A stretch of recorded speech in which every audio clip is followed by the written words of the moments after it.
Hey. Hi. I have an idea. Yeah? I think since I'm very pale with the light on. Yeah. But you trimmed my head up so I look more clean. Mm-hmm. So I feel like very nice. I'm not gonna wear a hat since I look cleaned up. But I was wondering, since we're discussing a really weird fucking movie for Animation Overdose, part of our Animation Overdose, that I thought maybe I would try to do this session for as long as possible. Wearing my possum mask. Can you fix it so your nose doesn't sound like that? My nose doesn't sound like that. Oh, you just sound nasal. Yeah. Yeah. Can you see? I just feel like it's too low on your face. It's creepy. It is creepy. That's kind of what it was meant for. I mean, I just like possums. Yeah. But I have to enunciate my jaw to make the mouth move. Like if I just talk regular, it just wiggles a little bit. Yeah. It's noticeable. But it's still pretty good. But yeah, this is my mask. I mean, since Phil Tippett, a special effects auteur. Maybe I got we got our own special effects we can do here. Totally. Our own weird, creepy thing that we can't explain. I don't know where it is, but we also have a skeleton face that's jaw moves, and I would totally wear that, but I don't know where it is. Well, if only we thought to do that. I know. Before. Maybe I'll wear a mask next time. But I think, Halloween's going to come around at some point. Oh, yeah. We have a lot of masks, and we're going to use those masks. Mm-hmm. This mask is dope, though, right? Oh, yeah. I mean, it should be what we paid for it. We won't say, but you see it. This ain't cheap. This ain't Party City. Yeah. All right? I can't see your eyes. You don't need to. Okay.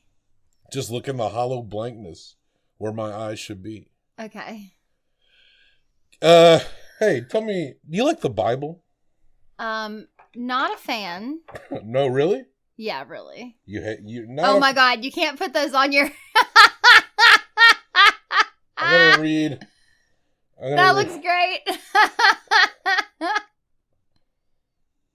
Oh, this is hard. Do you need me to read something? Yeah. Okay, hold on. I'm gonna move the mask up just to read something, because I'm gonna have to read. Okay. All right. That looks pretty fucked up too. Just as a hat. And if ye will not for all this hearken unto me, but walk contrary unto me, then I will walk contrary unto you also in fury. And I, even I, will chastise you 7 times for your sins. And ye shall eat the flesh of your sons, and the flesh of your daughters shall ye eat. Cannibalism. And I will that's correct. And I will destroy your high places, and cut down your images, and cast your carcasses upon the carcasses of your idols. And my soul shall abhor you, and I will make your cities waste, and bring your sanctuaries unto desolation. And I will not smell the savor of your sweet odors. And I will bring the land into desolation, and your enemies which dwell therein shall be astonished at it. And I will scatter you among the heathen, and will draw out a sword after you. And your land shall be desolate, and your cities wastes. I'm actually really glad that you read that whole thing after we watched this movie. That was the King James version. Oh, okay. Well, because they had a version of this at the beginning. Big Jimmy. Of the movie. Mm-hmm. And, I mean, I don't, know that Bible verse or anything, so I didn't specifically remember it, but especially the first part of that, as you were reading it, you can make direct ties to images in this film. That is correct.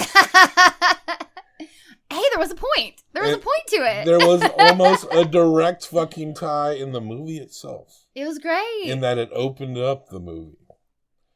Now, we're discussing, and we're going to we're going to do the best we can here. Yeah.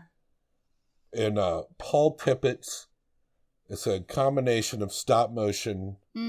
Paul Tippett, special effects guy going back decades. He's worked on Jurassic Park. He's worked on the OG Star Wars. He's worked on RoboCop, shit like that. You name it, he probably came in and did some special effects for it.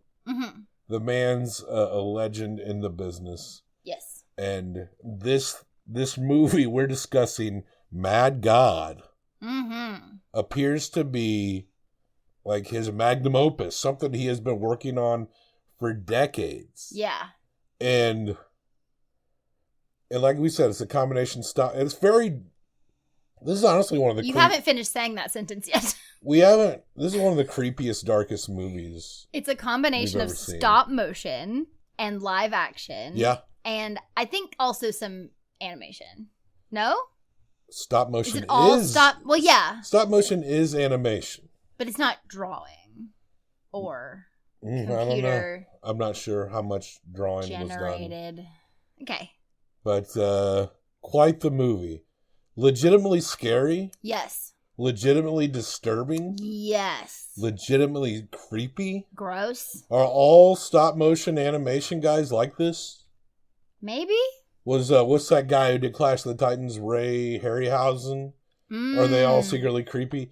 You know, this looks like, and I thought, like, have you ever seen the Tool videos, the band Tool? Not really. From, like, all their videos, and I was like, because I don't know that much about Tool. Yeah. But I remember their videos, and I was like, did Paul Tippett direct all those Tool videos? Because it kind of has a stop motion shit.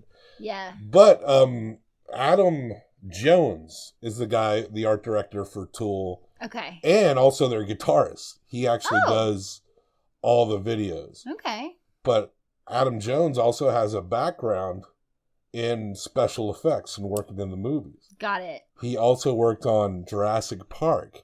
So I'm There's sure some influences in there. I'm sure Adam and Paul know each other quite well. Yeah.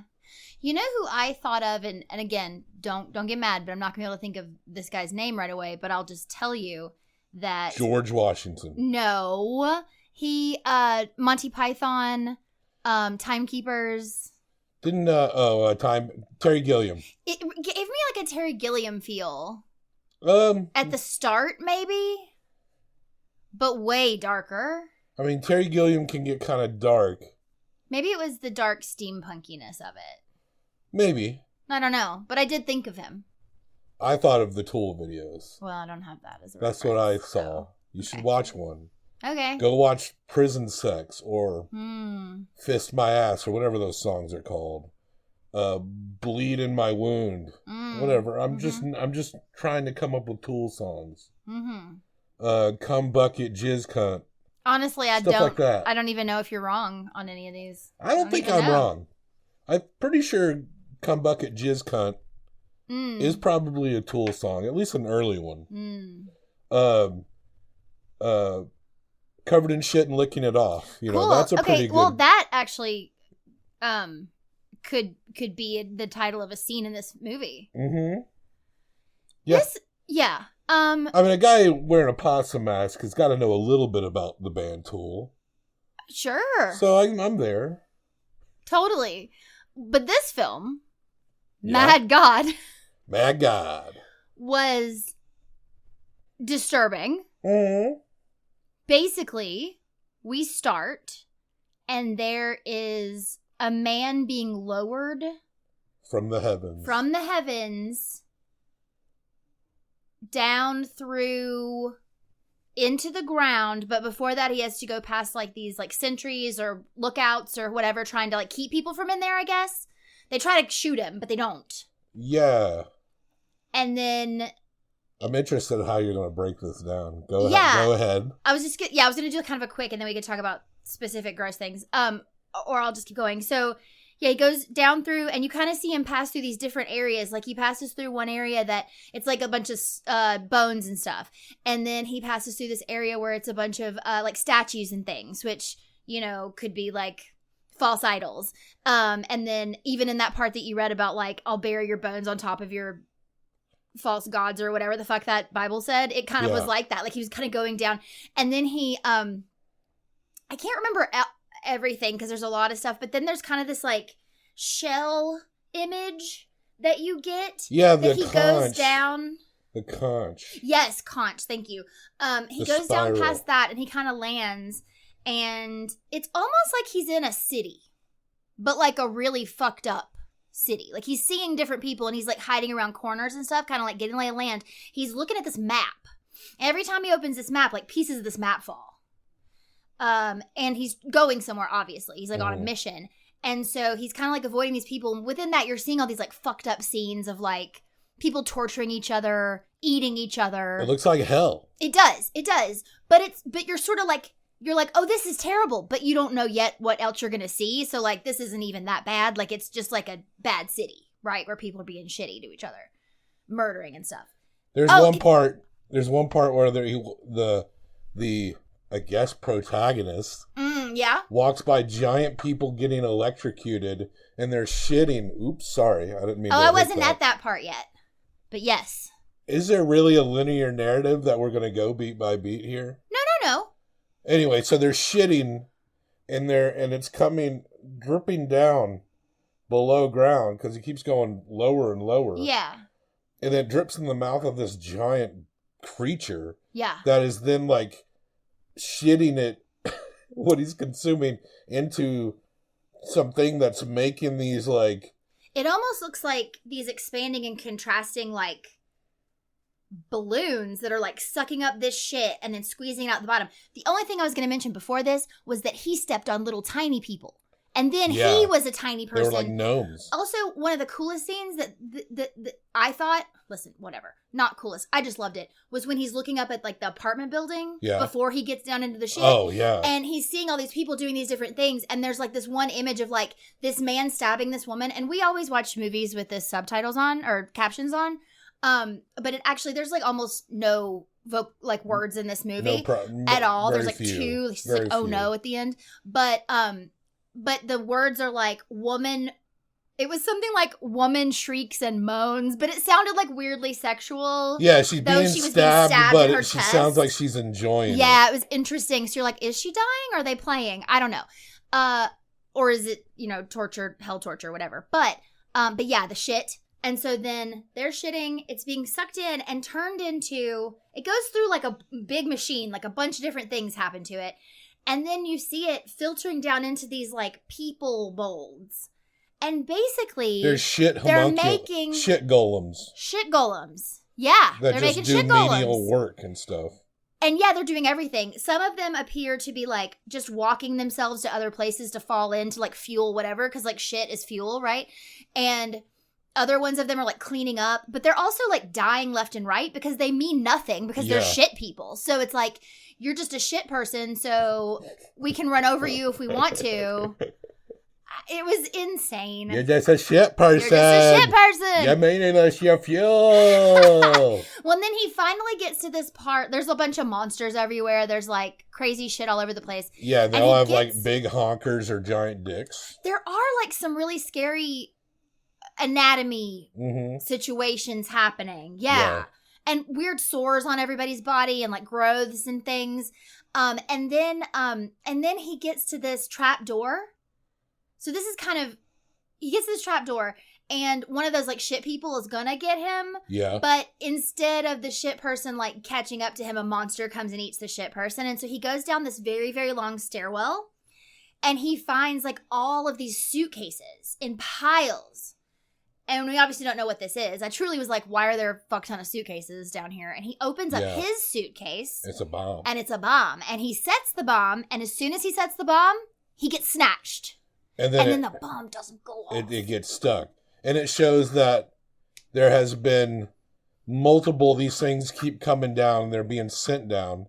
Hundreds of thousands of these. So dude gets kidnapped. So yeah, it's just like mountains of suitcases of bombs. Yeah, like you just realized that mountains of these men have been down here. Trying to blow all this shit up.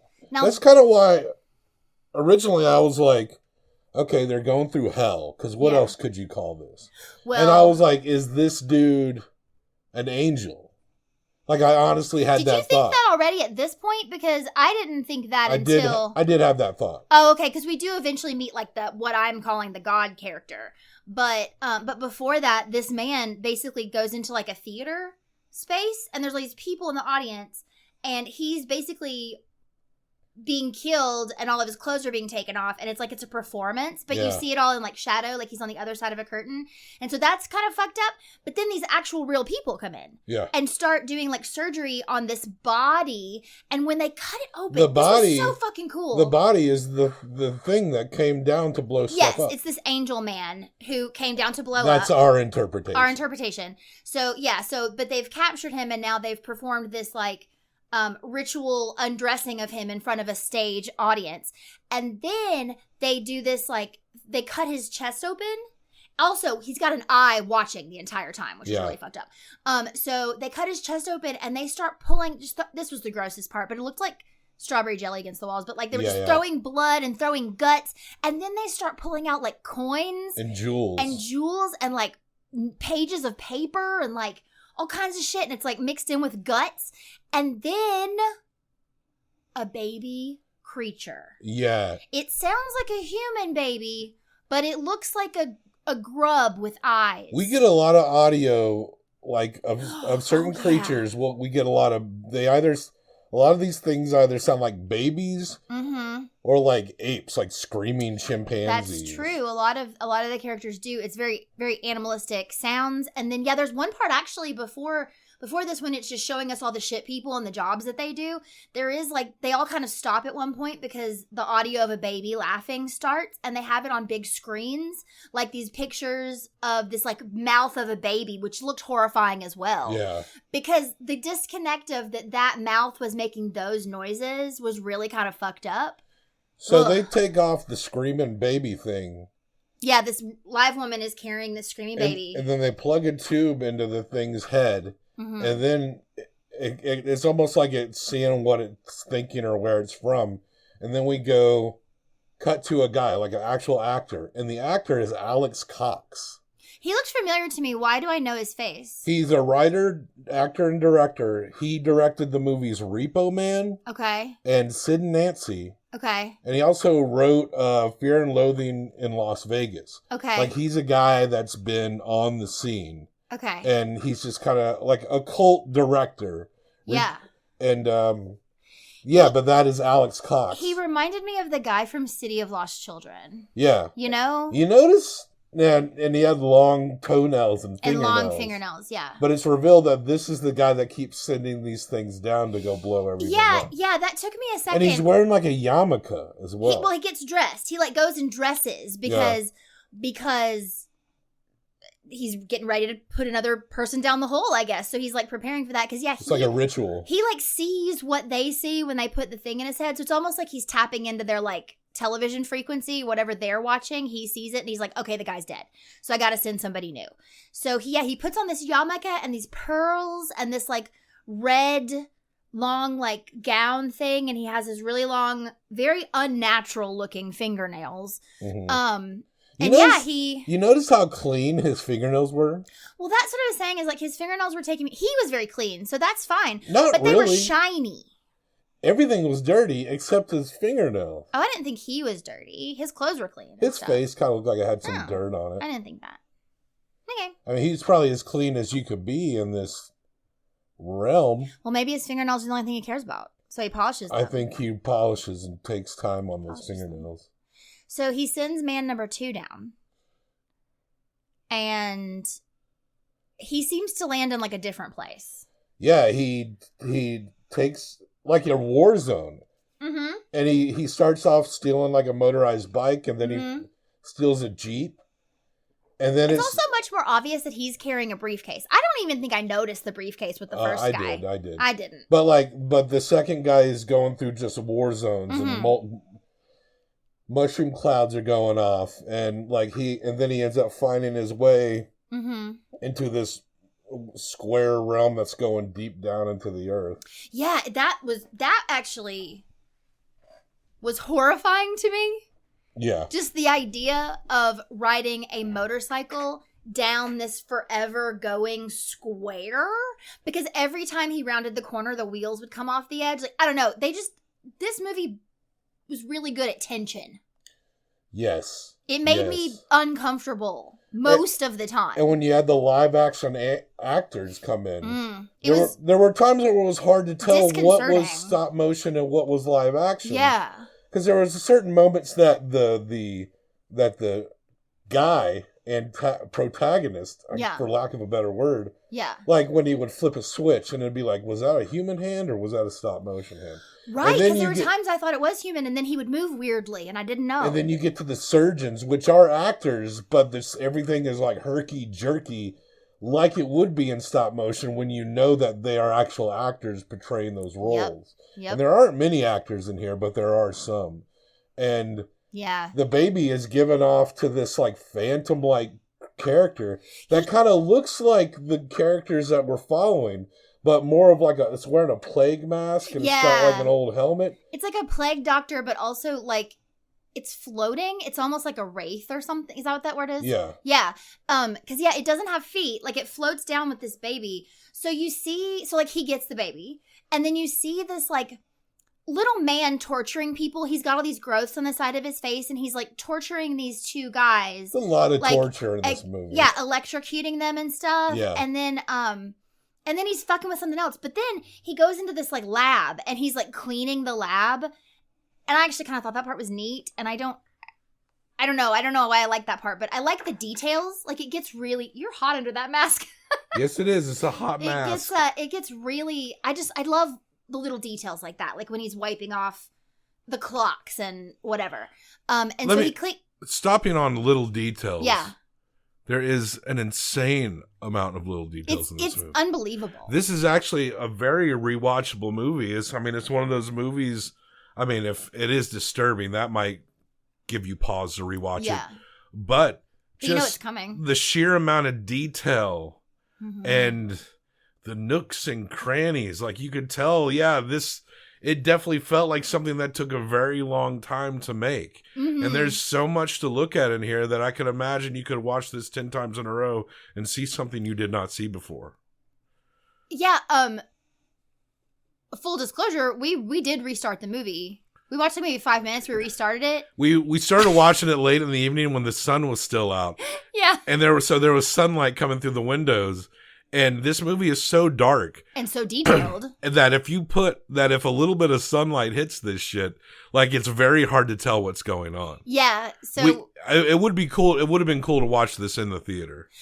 Would have been so cool in the theater. It's on Shudder though. Maybe someday it will be at the Belcourt late at night or something. Seems like this feels like a sleeper cult hit. Totally. That would show up at your art house theater playing at 11 at night. Oh, for sure. But even just within that, like restarting those 5 minutes, even immediately I was like, oh, I didn't even see that. Yeah. I didn't even know that was happening. It's very cool. I would definitely rewatch it again. I think because I'd be more prepared for how gross it's going to be, it wouldn't shock me because I've seen it, but it would let us like see all those details. Because there were moments where I was just like, the whole time, grossed out, when I'm sure there was like something in the left corner of the screen that like needed my attention. I'm gonna let my bald head fly. Okay. I would offer to wear it, but I don't want to. So then he cleans up the room, and the reason he's cleaning up the room, we find out, is because the Wraith plague doctor is coming with the baby. Yeah. And then not literally coming, like he's presenting the baby. Okay, coming into the laboratory. You never know. This movie's fucked up. We gotta clarify. This is true. Arriving at the laboratory. There were a few moments where I thought I was seeing sex happen, but I was never positive. You know what I mean? Like there were a few moments where it could have been, but I was never positive. I made it seem like this is full of sexual shit, but it's really not. It really wasn't. And you also said something about big dicks. I don't remember seeing big dicks. I remember seeing big boobs, big asses, big bellies. You could see genitalia like the same way. The same way you might see an elephant with a boner if you're on a safari. Oh, okay, sure.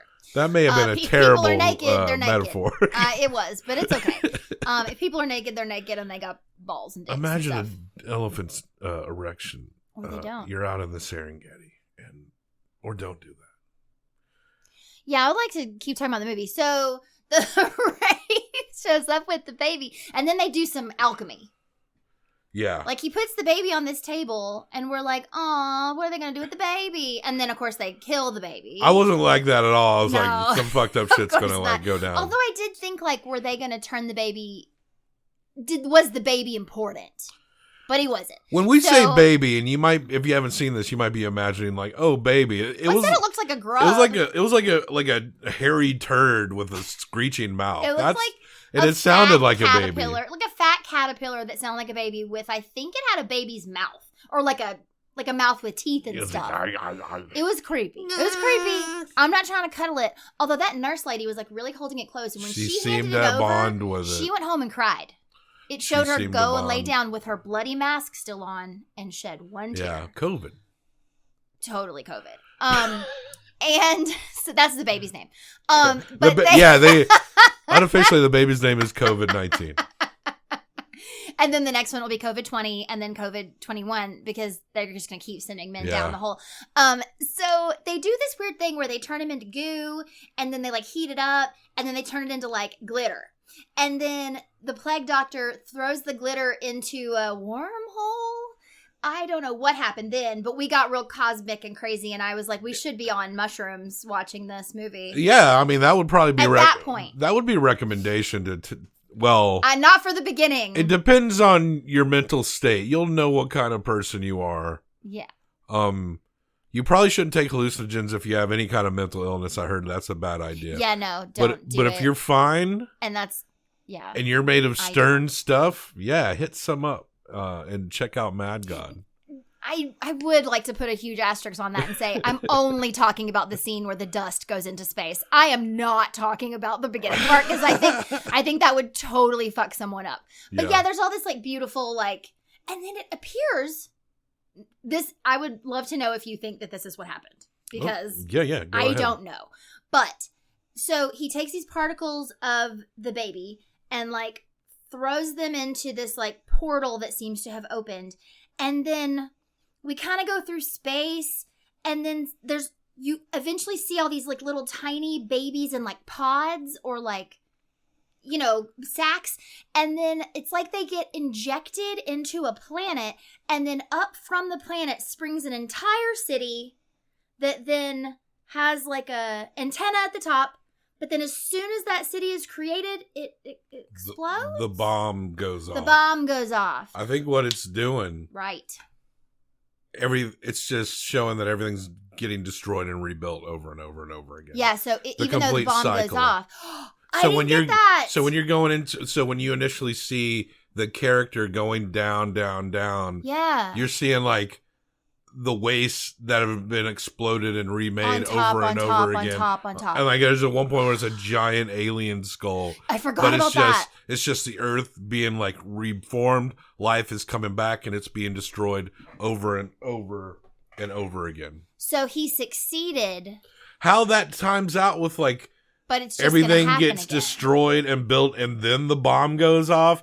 That order seemed a little strange. I do think it was just kind of telling you very quickly because do you remember right before the plague doctor came, the creepy lab man was looking out a telescope? Yeah. And he saw a huge explosion. Yeah. Who knows? Yeah. Who knows?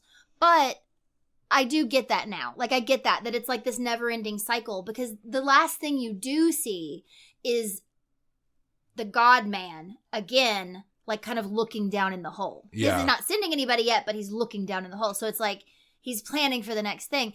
And to me, it really seemed like the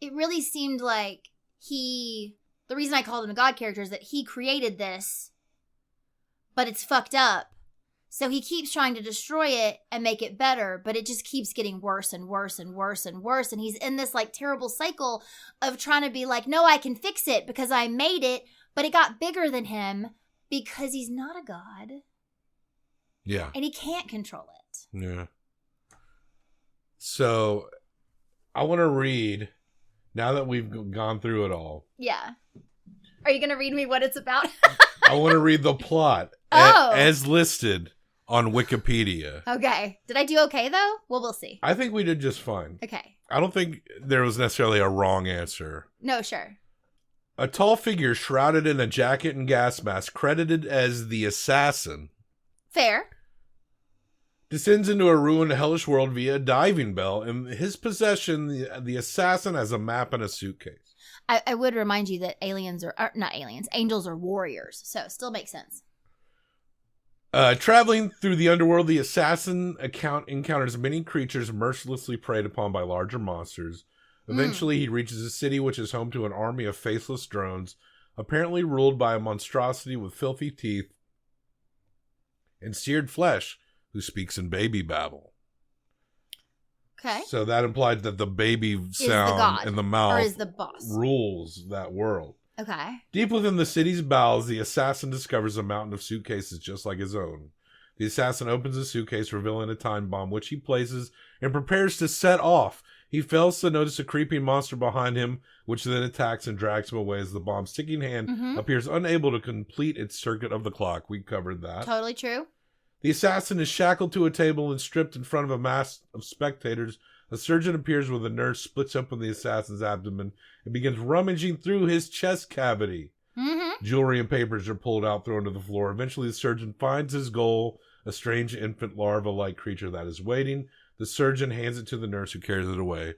We're on. I mean, that's pretty self-explanatory. Yeah. The surgeon bores a hole in the assassin's head and hooks his brain to a television set. As the surgeon watches the television, the world above is shown, where the last man, that is the Alex Cox, He's the last man. what he is credited as, the last man, gives a map forged by gnarled witches. Remember the witches? Oh, yeah. To an assassin, because all those things are called assassins, apparently, and sends him down in a diving bell. Driving a motorcycle and then a jeep, the assassin follows the map through a munitions depot, a graveyard, and a war zone before descending a spiral roadway. Back in the underworld, the nurse brings the infant to a ghostly floating creature who escorts the child to the alchemist's lair. I even said alchemy. The alchemist grinds the infant into liquid, then alchemically transforms its remains into gold. This gold is then used to create a new cosmo, which undergoes the same cycle of evolution. Civilization and self-destruction as the previous one. In doing so, the clock on the assassin's bomb appears to somehow restart and complete its circuit. So that's pretty much, yeah. But also, like, do they need... And this is Wikipedia too. But I'm pretty sure the credited names are probably pretty accurate. That makes sense. Two things. Well, I lost the second one right then. I was going to say it and you kept talking. I'm just saying. I started talking and you kept talking. And I forgot.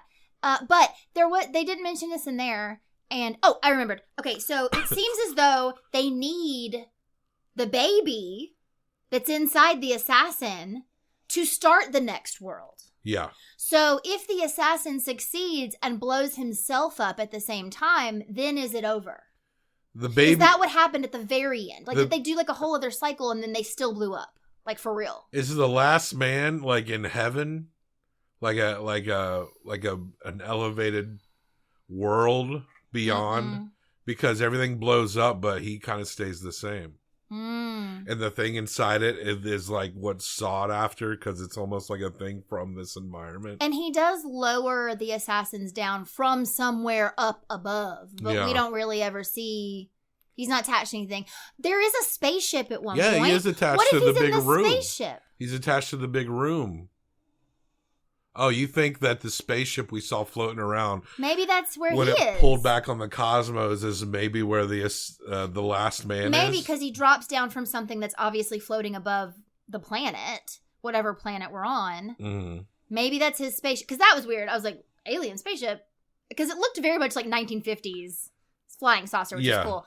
There was also this weird part where the alchemist, he had like this, I guess you would say like a terrarium, but it was the only brightly colored thing in the entire movie. And it looked like a fucking acid trip. Like, you went down and everything was like neon and there were these little creatures in there and he like feeds them some, I thought of this when you said larvae.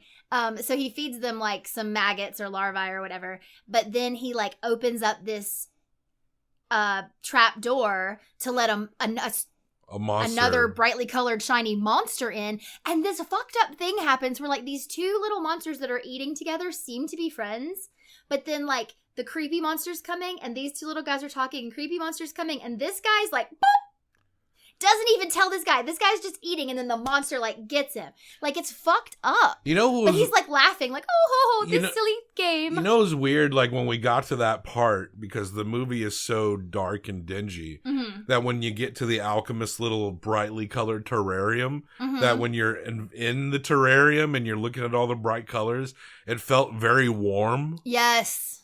And then, so it almost like you let your guard down a little bit, because like, oh, is something like happy about to happen? And it's like, no, not really. Yeah. Like, is there something joyous? No, it's still torture. it's just like it just prettier looks nicer. torture. It's just prettier torture. Yeah. Oh, man. Now, it said that Mr.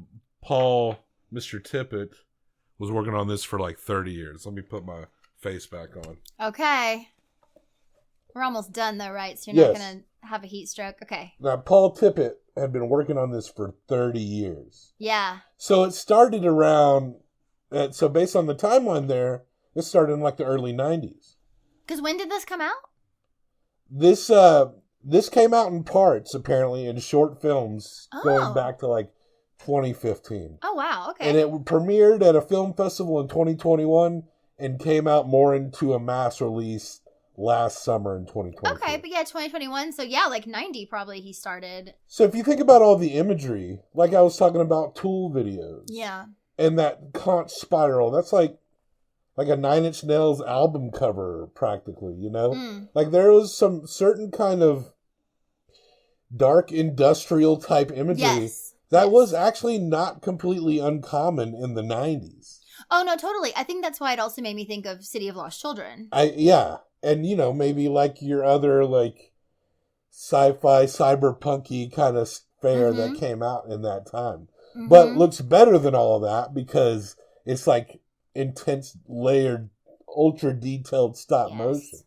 But in a sense, this does feel like kind of a movie of that time. Like, if this movie was completed and done by the time we were in college, we would have passed this shit around. Yeah, we would have been obsessed with this like thing. Like crazy. Yeah, hell yeah. And I'm not sure how other kids would see it, but it does, you know, in terms of aesthetic, it does harken back to kind of a specific time where these kind of things were, like that dark aesthetic was a little more popular. Okay, this might be far-reaching, so go with me. The other thing I thought of when we were watching this was Baraka.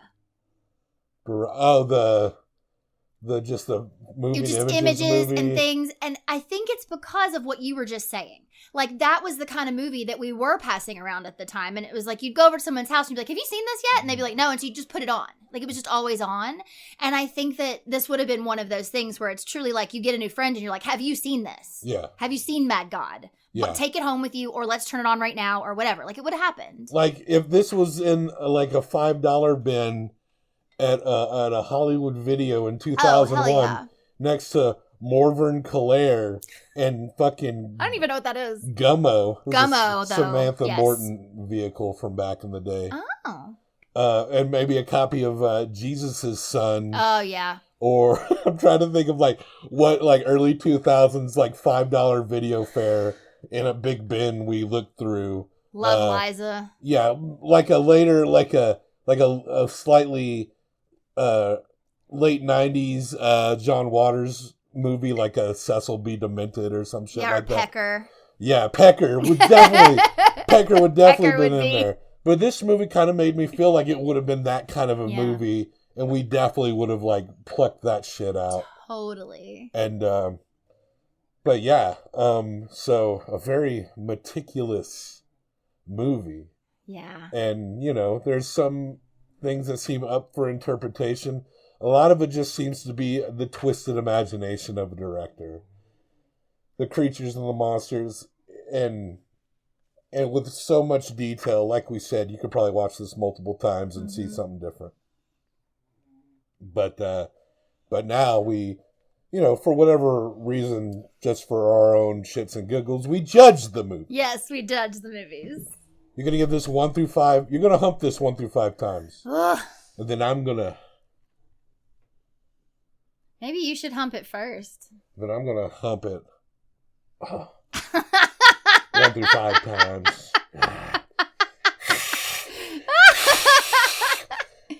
You seem a little excited. Why don't you go first? Okay. Okay. And you can take your mask off. You got to respect the tour de force process of the animation and the stop motion nature of it. It is executed at a very, very high level. And as much as you might think this is a fucked up movie, and it is, you can't deny how well executed this shit is. Yep. And it is, and that's kind of what it is, right? Yeah. That's the aspect of it that pulls you in, just to see Paul Tippett's just imagination run fucking wild. Is there some grandiose story? Maybe there is something that is like a metaphor for the way life is. Mm-hmm. Maybe it's a little cynical. I mean, it certainly comes off that way. Sure. But boy, is it something to behold. Definitely. And I saw on our little, when you look on our little Fire Stick and we see where it's playing and you see the ratings, it felt, and I noticed that, it'll be like, this movie averages a total of so-and-so. And I noticed that Mad God was about 6.8 average. Really? I felt like that's too low. That's way too low. That's too low. This is on Shudder, by the way. If you do want to watch it, it's a Shudder original. So. And if you're looking for something particularly story rich, this isn't where you're going to go. This is just to look at. You have to be able to appreciate this, and if you can sit through this and you don't sit there and think of all the intense work and detail and like decades that went into making this, then you're not really you're not really pulling in the context of actually what makes this different and special. Yep. And in watching this, it almost seemed like something of another time, but it's also something that you don't see nowadays. And I can't imagine you'll ever see anything like this again. No, I don't think anyone now, unless this inspires someone. Yeah. That's really the only way something like that's going to happen, is if someone sees this and becomes obsessed with learning how to do it the way he did. That's the only way we get another one of these, because now it's too easy to just learn a computer program, which is fine. Yeah. And it takes talent. But this is decades of toil. This is so much detailed, intricate work. And the fact that it kind of somehow, what's the word, anachronistic, something of the past, but also feels like beyond its own time now. Yeah. That's a kind of a hard balance to strike. Yeah. And it is impressive nonetheless. So, when we talked about another really good animated movie that maybe isn't popping off such a detailed plot, is Snow White and the Seven Dwarfs, the classic animated movie. And there was just the skill and time that it takes to execute that. Yep. And that's kind of what is the mark of really good animation. And this is also pretty much kind of in the same way, but in a completely different aesthetic package. I mean, unlike anything. So, I gave Snow White and the Seven Dwarfs a 4. Yeah. So, at least I'm giving this a 4. But because of the stop motion nature and such an intense detail, I'm going to give it a 4.25. Okay. 4.25. Okay.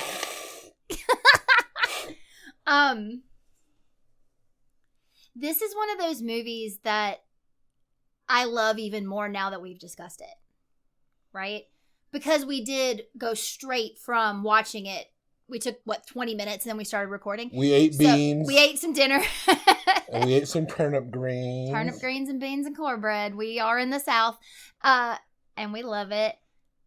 But... better than what they were eating in this movie. We didn't talk about the movie at all, really. Although I will say that it is so visually appealing even when it's gross, that my brother walked downstairs for like 1 minute and he left because I don't think he wanted to see any of it. But the first thing he said when we came upstairs was, what movie was that? What were you watching? Where do I find it? Where is it? How do I get it? Like he was immediately, and I can't remember what part he saw, but it was like, it didn't even matter because he just saw an image of it and went, whoa, that's something that needs to be seen. 4.5. Whoa. I actually thought you would go higher than you did. I don't know. I was debating because it's obviously, I would not say it's perfect. I mean, our scores aren't that much far apart. No. I don't even know why I was like, whoa. Well, I thought I was going to be maybe lower than you if I said that, but it's not. It's obviously not perfect. To give it a 5, right? Yeah. But so fucking good. We say like it's not perfect, but isn't it? But what is imperfect? Right. Nothing. See, that's the problem. I'm over here sitting like, do I give it a 4, 4.5, or a 5? Honestly, our rating thing should be the thing that people take the least seriously. Totally. Just come up with your own score. If you think it's perfect, I won't argue with you. If you didn't even like it, well, I might argue with you a little bit. Yeah. But I don't really care, ultimately. Yeah. So just take all this in part with a grain of salt. We just like making fucking lists and shit. Yeah, so. we do. We like it's just rating things. It really doesn't matter. It shouldn't matter to you. The viewer. What our final score is. But I'd be willing to bet that if you are you like movies like we do, then I would be willing to bet that your score probably isn't too far off. Yeah. And I kind of gauge that, like when I listen to other people talk about movies that they like, or the people that I like to listen to talk about movies, we may not fall right on, but like we're often in the vicinity. Totally. So yeah, 4.25. This might be our highest rated movie so far. Yeah, I'm giving it a 4.5. So that's an 8.75. Yep. So that brings us... That's an A, right? That is a... Where's my tears? Hold on. Oh, no. Now I got to pull this off so I can see the tears. I'm not going to pull anything up. Here, let me have the mask. Yeah. You fuck with the mask. I'm not going to be able to see anything. Yeah, 8.75 is A tier. Whoa. Is my mouth moving correctly? No. Like, well enough. You got to, like, pop your jaw. Like, almost like you're a cartoon character. Like this? Yeah. Okay. So, yeah. I think this is our highest rated so far. 8.75 is A tier. A tier. And it does have... I can't remember what you gave Snow White and the Seven Dwarfs. I'll look it up here. Gotta pull up my goddamned... Let's see. I think this is the highest one I've rated so far. Yeah, Snow White and the Seven Dwarfs was 8.25 total. So yeah. Might be a good litmus test to see if people appreciate some good detailed animation. Yep. So by throwing Mad God in front of them, and bring the whole church around for this one. Call the Sunday school. If you're a youth group leader, dude, have the kids sit down and watch this, okay? All right, we love you, and death to all traitors. Death to all traitors.